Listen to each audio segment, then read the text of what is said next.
Hello दोस्तों, आज हम DBMS गेट CSE 1994 का कैंडिडेट की का क्वेश्चन सॉल्व करने वाले हैं। तो एक एक करके हम क्वेश्चन सॉल्व करेंगे। ठीक है, तो पहला क्वेश्चन है, an instance of a relational schema RABC has a distinct value for attribute A, can you conclude that A is a candidate की फॉर R। ठीक है, इसमें हमको बोल रहा है एन इंस्टेंस। अगर एक इंस्टेंस की हम बात करें तो इंस्टेंस क्या है? एक इंस्टेंस एक just a snapshot, just a snapshot. Fine. तो हमारा की जो है वो डिसाइड होता है स्कीमा और हमारे फंक्शनल डिपेंडेंसी के बेसिस पे, ना कि किसी स्नैपशॉट के बेसिस पे। सपोज हमारे पास कोई टेबल है इसी रिलेशन का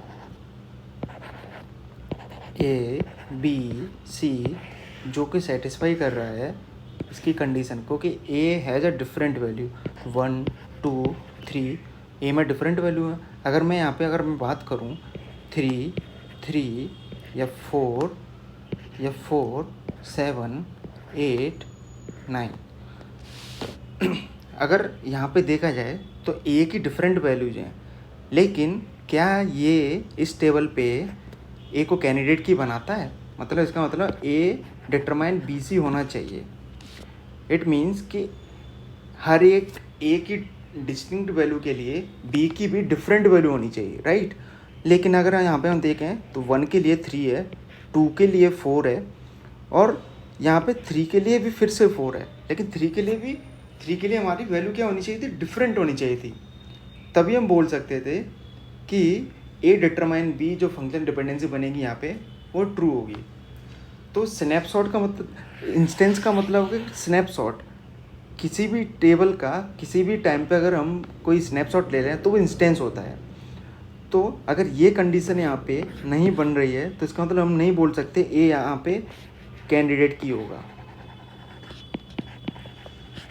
यहाँ पे कैंडिडेट की A नहीं होगा।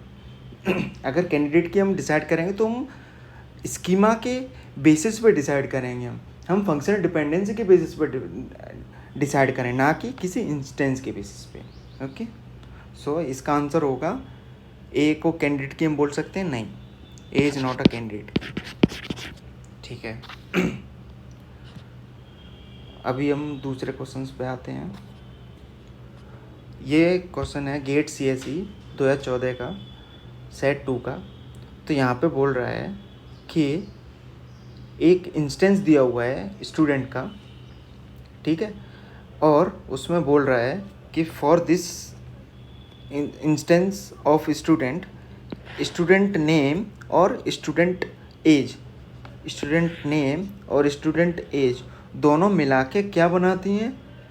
कैंडिडेट की बनाती हैं या की बनाती हैं। तो x किसके इक्वल नहीं होना चाहिए?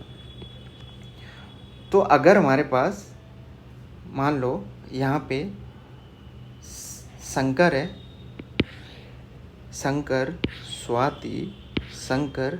स्वाति एंड गणेश।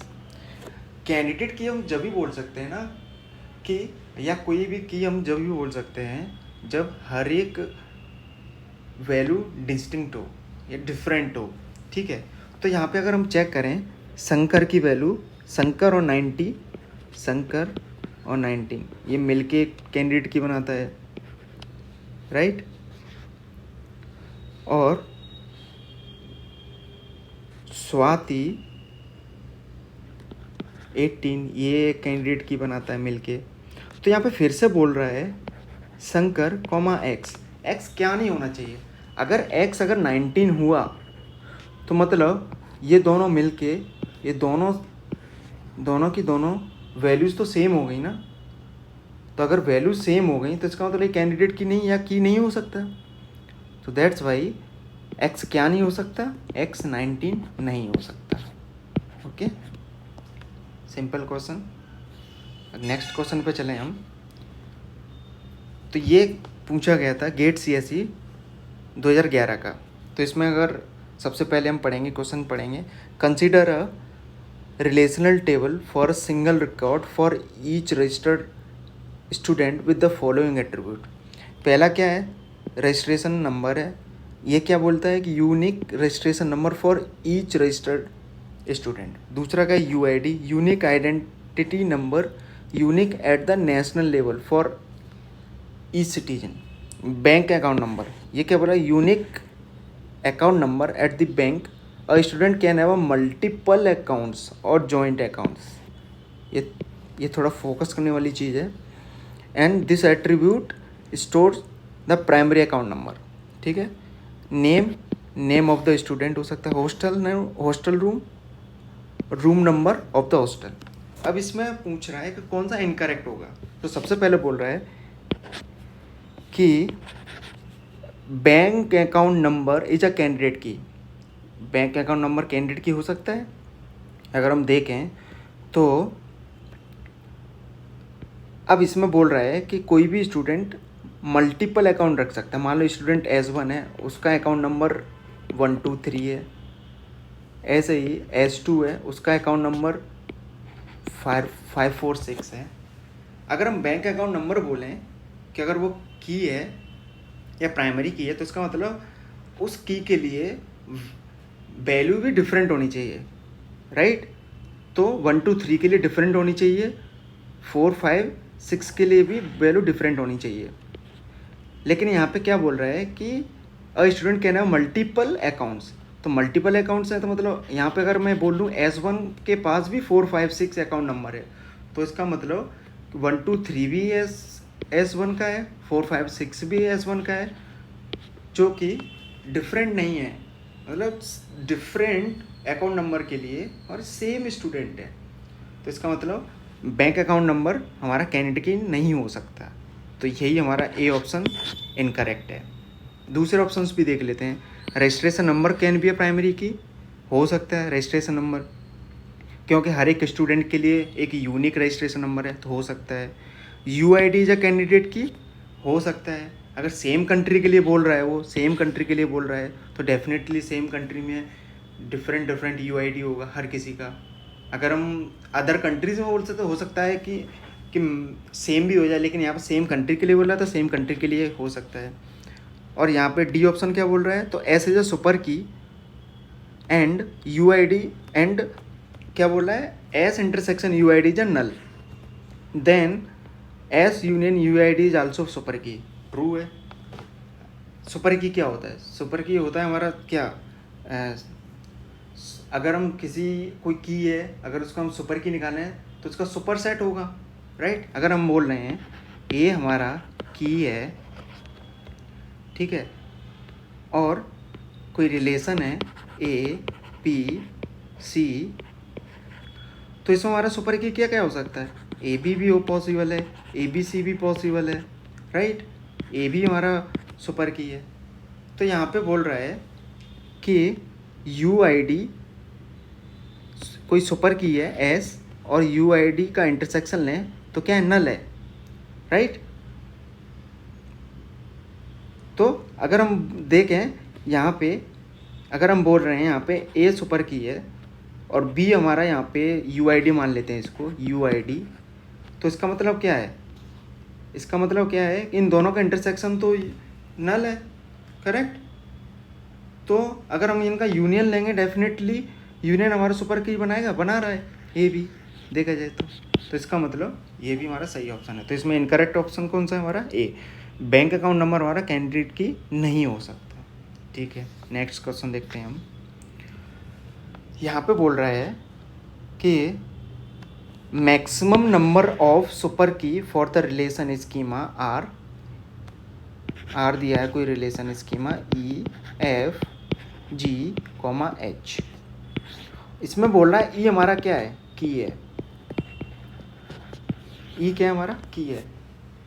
तो सुपर की क्या होता है, सुपर की अगर कोई की है तो उसका अगर हम सुपर सेट अगर हम लेते जाएं तो हमारा वही सुपर की होगा। इसका मतलब ई के साथ एक तो ई है ही, उसके साथ हम एफ को भी जोड़ सकते हैं, ई एफ भी हो जाएगा।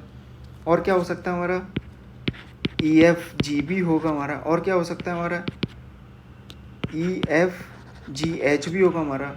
और क्या हो सकता है हमारा, ई जी एच, सबके साथ हमको ई को अटैच करना है, ई जी एच हो सकता है हमारा।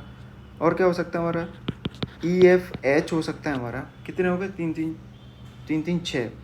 और क्या क्या पॉसिबल है हमारे पास, ई एच भी पॉसिबल है, राइट। और हमारे पास क्या पॉसिबल है, ई जी भी पॉसिबल है।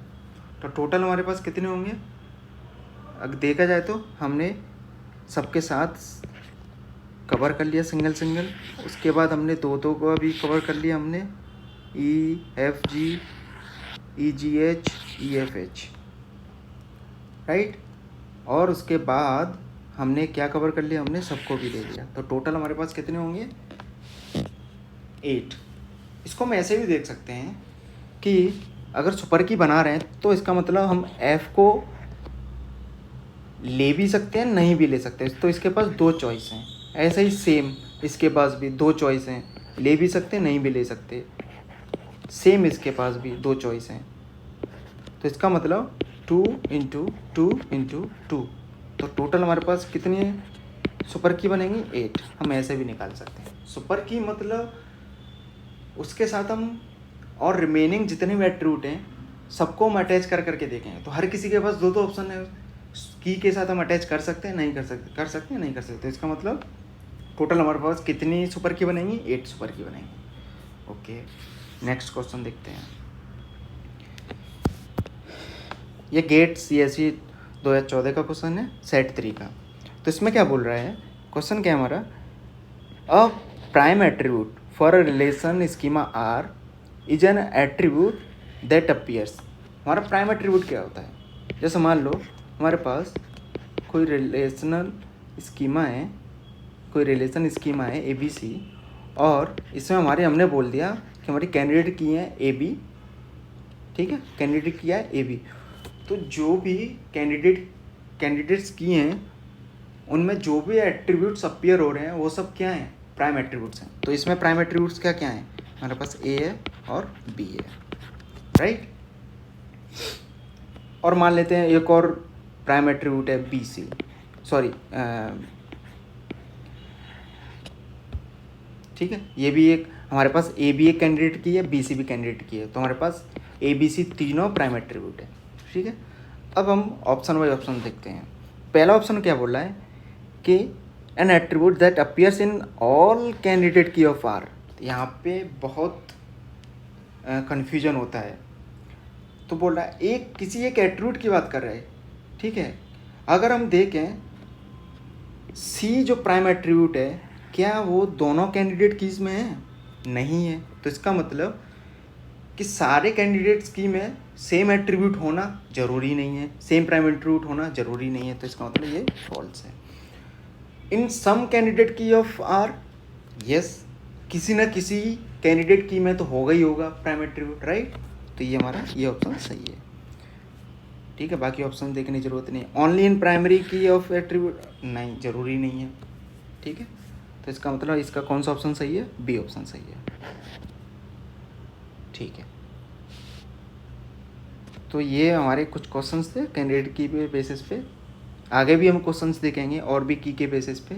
अगर आपको वीडियो पसंद आया हो तो आप लाइक करें, सब्सक्राइब करें और फॉलो करें।